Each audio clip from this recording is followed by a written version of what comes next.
Hello, আসসালামু আলাইকুম।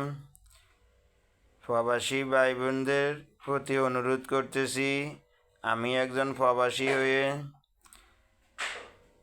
আমাদের নোয়াখালী, ফেনী, ছাগলনাইয়া, কুমিল্লা যেসব জেলা পানির নিচে ডুবে রয়েছে,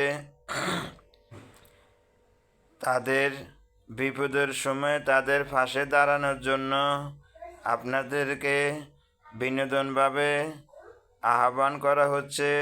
যার যেটুকু সামর্থ্য আছে পানিবন্দী লোকজনের পাশে দাঁড়ানোর জন্য অনুরোধ করা হলো।